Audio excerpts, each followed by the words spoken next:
Halo, saudara terkasih. Sebelumnya perkenalkan, nama saya Aldi Putra.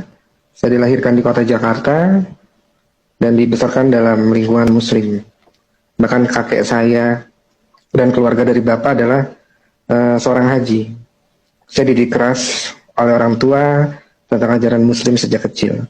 Ajaran itu tertanam kuat dalam hati saya, sehingga saya menjadi orang yang boleh dikatakan fanatik terhadap agama saya. Sejak kecil, saya sudah belajar mengaji, dan pembelajaran pertama adalah belajar Iqra. Karena untuk masuk ke tahapan membaca Al-Quran adalah kita harus belajar membaca Iqra untuk mengenal dulu huruf-huruf hijaiyah, seperti alif, ba, ta, dan seterusnya. Untuk bisa masuk ke tahap selanjutnya, membaca Al-Quran kita harus mampu menguasai itu, harus bisa dihafalkan. Beranjak remaja, saya aktif dalam kegiatan keagamaan, dan ada kebanggaan tersendiri ketika saya mengikuti kegiatan tersebut karena di antara ketiga saudara kandung saya yang aktif dalam kegiatan-kegiatan keagamaan. Setelah beranjak dewasa, saya memutuskan pergi ke kota Tasikmalaya untuk mengadu nasib di sana. Seperti dalam kesaksian-kesaksian saya sebelumnya, apa yang saya rencanakan tidak sesuai dengan kenyataan yang saya alami. Hingga saya ditolong oleh seorang bapak-bapak yang begitu baik. Beliau adalah salah satu pendiri pondok pesantren di Tasik. Dan akhirnya saya tuh tinggal di lingkungan pondok pesantren milik beliau. Karena saya di sana dibina, saya dikasih pekerjaan yang layak.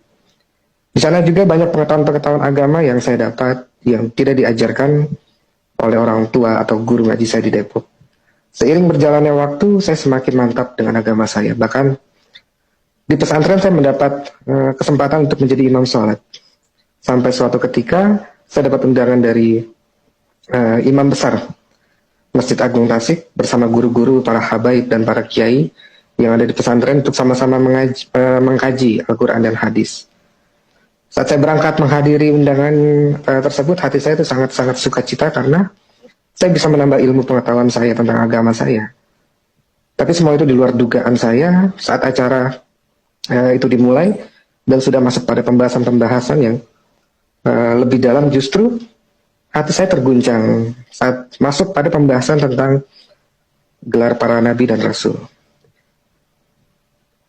Di antara ke-25 nabi yang wajib saya imani, saya terfokus pada satu nabi, yaitu nabi yang ke-24, Nabi Isa alaihissalam.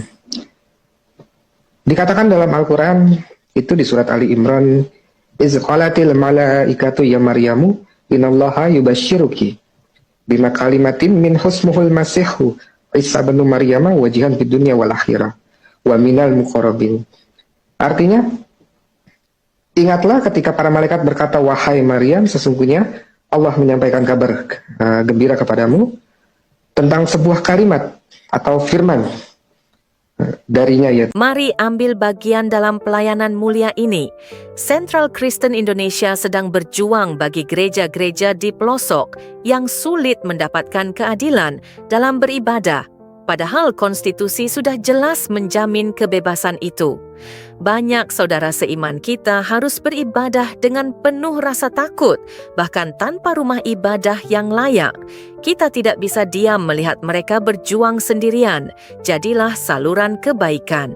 Dukung pelayanan Central Kristen Indonesia melalui BRI 042 130049 9650 AN Central Kristen Indonesia. Setiap rupiah yang Anda berikan akan menjadi dampak nyata bagi mereka yang membutuhkan. Mari kita manfaatkan platform seperti YouTube untuk menghadirkan perubahan, pengharapan, dan terang Kristus bagi Indonesia. Doa terbaik untuk seluruh saudara gereja YouTube yang telah dan akan ikut ambil bagian. Tuhan memberkati. GPU. Kenapa kok pindah? Coba jelasin. Oke, saya jelasin sedikit ya Bang. Karena hidup saya sekarang adalah bagi kemuliaan Tuhan ya Bang. Apalagi ini mengabarkan kabar baik gitu. Karena hidup untuk bersaksi ya Bang ya. Oke, saya jelasin. Saya itu dulu Islam Bang. Saya itu Islam yang fanatik. Islam yang dimana aku tuh nggak suka sama orang-orang Kristen ya. Pokoknya orang-orang yang beda agama sama saya tuh ngerasa gimana gitu, mereka tuh di mata saya tuh udah jelek aja, karena saya dari kecil udah didoktrin bang, karena saya sekolah Islam, lingkungan saya semuanya Islam, gak ada orang Kristen bang, di lingkungan saya, di rumah saya itu gak ada, keluarga saya juga Islam semua, jadi nggak ada celah untuk mengenal pengajaran Yesus gitu loh. Ya yang saya tahu Yesus hanya Nabi Isa gitu loh. Dan ada kesempatan di mana saya punya teman Kristen bang, saya nggak tahu kalau dia itu orang Kristen. Nah setelah saya tahu dia orang Kristen, saya tuh marah-marah gitu, udah kamu nggak usah berteman sama saya lagi, aku udah nggak mau berteman sama orang kafir gitu. Dan hati saya itu optimis, pokoknya saya harus bisa menjadikan dia itu orang Islam.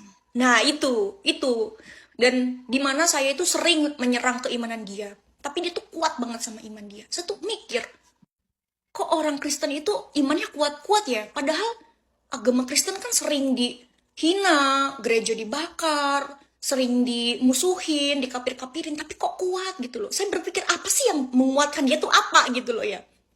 Nah kita cekcok, terus saya tuh ngerasa kesekak waktu itu karena teman saya menanyakan mukjizat Nabi saya, dan saya tahu cuman Al-Quran dan membelah bulan gitu. Dia tuh ketawa, membelah bulan gimana ya, saya nggak suka ya bang ya, karena bagi saya siapapun yang menghina Nabi saya ya darahnya halal, itu agama saya dulu ya. Mungkin nggak semua lah orang Islam itu intoleran, kalau saya orang Islam yang intoleran gitu. Dan saya tuh tantang Tuhan Yesus waktu itu, coba kalau memang Tuhan kamu itu Tuhan yang benar, kalau memang Tuhan kamu itu Tuhan yang hidup, kalau memang Tuhan Yesus itu adalah Tuhan semesta alam, tunjukin sama saya, kata saya gitu. Suruh datang ke mimpi saya tantang Tuhan waktu itu, dan luar biasa saya mengalami Tuhan bang, dimana Tuhan tunjukkan firman yang luar biasa pada saya. Saya tuh niatnya buka Google, saya tuh mau mencari mukjizat Muhammad gitu ya, mau mencari mukjizat Muhammad, karena teman saya nanya-nanya terus mukjizat Muhammad itu apa, dan saya tuh cari tahu, karena yang setahu saya itu mukjizatnya cuma membelah bulan sama Al-Quran aja, itu mukjizat terbesar gitu loh. Malah yang keluar itu Matius pasal 28 ayat 18 sampai 20. Saya bingung ini apa. Saya ngetik apa, keluarnya apa, aku bilang. Yesus berkata, aku berkuasa di surga dan di bumi, di langit dan di bumi. Dia akan menyertai kita sampai akhir zaman, menyertai orang-orang percaya. Itu yang membuat saya bertobat. Dan masih panjang sih bang, tapi waktunya udah gak ada tuh mau habis. Pantes berani pindah agama. Kalau ada orang tua, insya Allah orang tua menentang. Padahal saya bikin PT itu nggak lagi nyinggung-nyinggung soal agama deh perasaan. Ingat ya, duniawi itu panah loh. Orang tua, saudara, tetangga, sekalipun kamu nggak bisa menyelamatkan saya. Terus apa? Kenapa kamu ikut campur urusan saya? Kenapa saya mengikut Kristus? Karena dialah juru selamat saya. Juru selamat manusia, hanya saja kamu belum mengenal keselamatan dan kebenaran. Lantas, saya harus percaya sama manusia?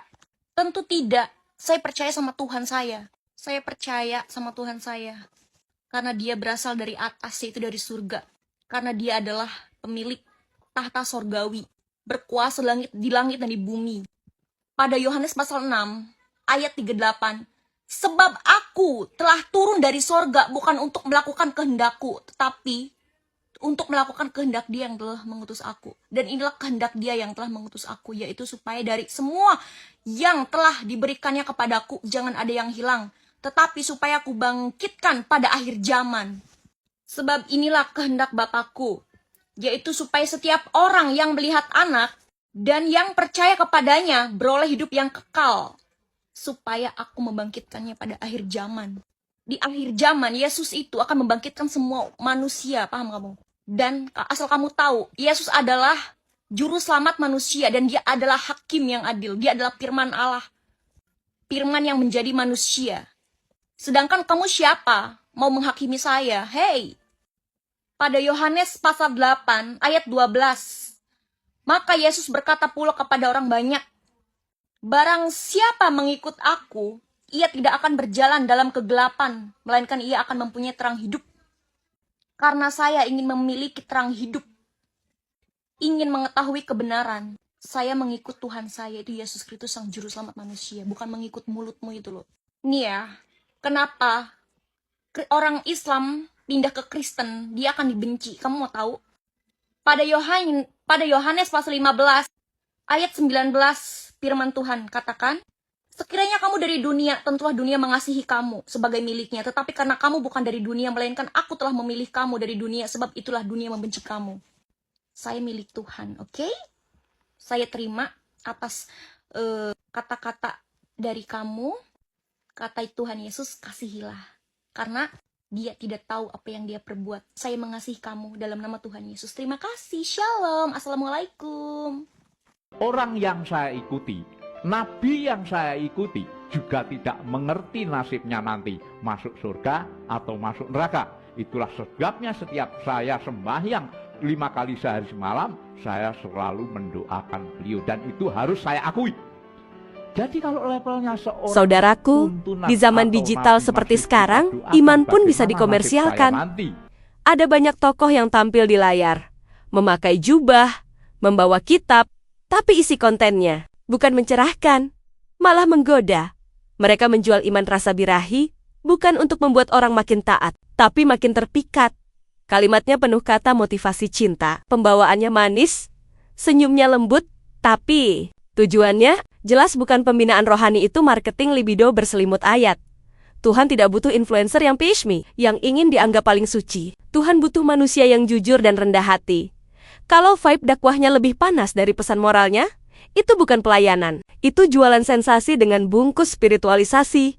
Kasus nyata, ketika nafsu menyamar jadi ustis baru-baru ini, kita dengar kabar memilukan 20 santriwati dicabuli oleh pimpinan pesantren. Modusnya, katanya, untuk menyucikan rahim agar melahirkan keturunan saleh. Astaga, ini bukan pengajaran. Ini pelecehan berkedok keimanan yang lebih menyedihkan. Korban justru disalahkan. Mereka dianggap durhaka, dianggap berbohong, bahkan oleh orang tua sendiri. Sampai ada yang berkata, aku sudah bilang dari dulu, tapi tak ada yang percaya. Semua terlalu menyakralkan sang kiai. Dan disitulah masalah besarnya. Saudara-saudara, kita hidup di bangsa yang kadang lebih takut kepada manusia daripada kepada Tuhan. Ini bukan sekadar soal oknum ustaz cabul, tapi soal sistem keagamaan yang gagal menyeimbangkan iman dan akal sehat. Ketika seorang kiai disakralkan melebihi batas, ia berubah dari pembimbing menjadi penguasa moral tanpa pengawasan. Padahal Alkitab sendiri menegaskan dalam Yeremia 17 ayat 5, terkutuklah orang yang mengandalkan manusia, yang mengandalkan kekuatannya sendiri, dan yang hatinya menjauh dari Tuhan. Ketika manusia disembah, dosa jadi tidak tampak. Dan ketika dosa disembunyikan atas nama kehormatan agama, disitulah korupsi moral bertumbuh, pelan tapi pasti. Lucunya, orang-orang yang dulu gemar demo teriak soal moral, tentang jaga akhlak bangsa, tentang tutup aurat, cegah maksiat.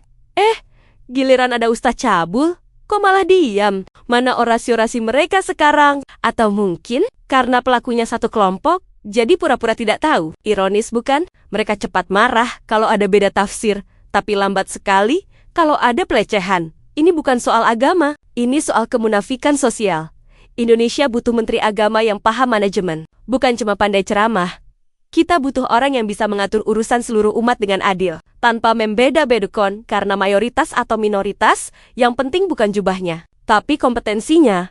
Yang kita perlukan bukan kokik-kokik yang hidup di masa lalu, tapi pemimpin yang berani berpikir modern, bersih, dan tidak takut menegur siapapun, bahkan yang dianggap tokoh besar. Saudaraku, mari kita belajar satu hal penting. Kesalehan tidak diukur dari pakaian, jabatan, atau popularitas. Kesalehan sejati lahir dari hati yang takut akan Tuhan. Jangan pernah menyembah manusia, sekalipun dia terlihat suci, karena hanya Tuhan yang tidak pernah salah. Ingatlah kata Tuhan Yesus dalam Matius 7:15-16, waspadalah terhadap nabi-nabi palsu yang datang kepadamu dengan menyamar seperti domba, tetapi sesungguhnya mereka adalah serigala yang buas. Dari buahnya lah kamu akan mengenal mereka. Kalau buahnya adalah pelecehan, manipulasi, dan kebohongan, itu bukan nabi, itu pedagang agama. Mari kita dukung reformasi moral di semua bidang. Bukan dengan emosi, tapi dengan iman yang rasional dan kasih yang tulus. Tuhan memanggil kita, bukan untuk mencaci, tapi untuk menyuarakan kebenaran dengan kasih. Dan buat Anda yang masih setia mendengar sampai akhir, jangan lupa subscribe channel ini. Karena di sini, kita tidak jual ayat untuk viral, tapi berbagi kebenaran dengan semangat Kristus. Tuhan memberkati Indonesia. Dan semoga setiap orang yang menyalahgunakan agama untuk nafsu segera bertobat sebelum Tuhan menegurnya dengan cara yang tidak disangka. Shalom. Mari bersama mendukung pelayanan Apologet Kristen.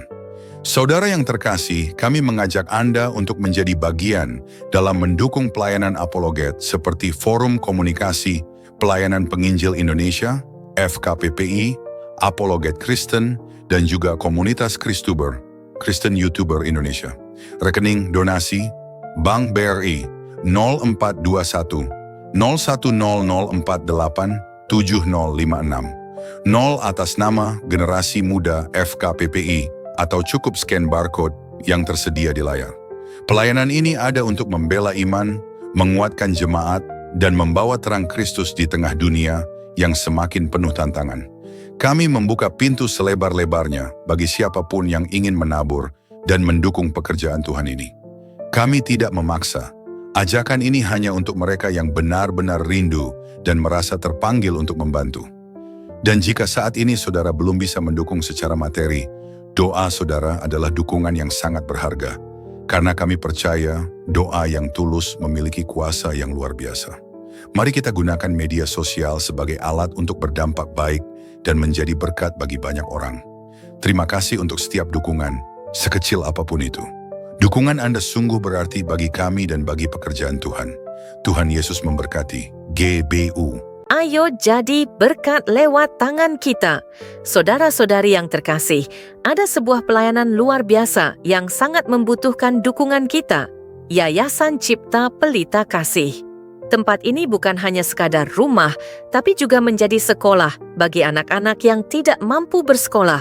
Di sini mereka belajar, dibina, dan dimuridkan, bukan hanya secara akademik, tapi juga secara rohani. Saat ini ada sekitar 30 anak yang setiap hari mendapat bimbingan. Mereka punya mimpi, tapi terbatas oleh keadaan. Dan yang lebih menyedihkan, yayasan ini tidak memiliki sponsor tetap untuk menopang semua kebutuhan. Inilah kesempatan kita untuk menjadi jawaban doa mereka. Di bawah naungan Gereja YouTube, kami berkomitmen untuk mendukung Yayasan Cipta Pelita Kasih. Tapi kami tidak bisa berjalan sendiri.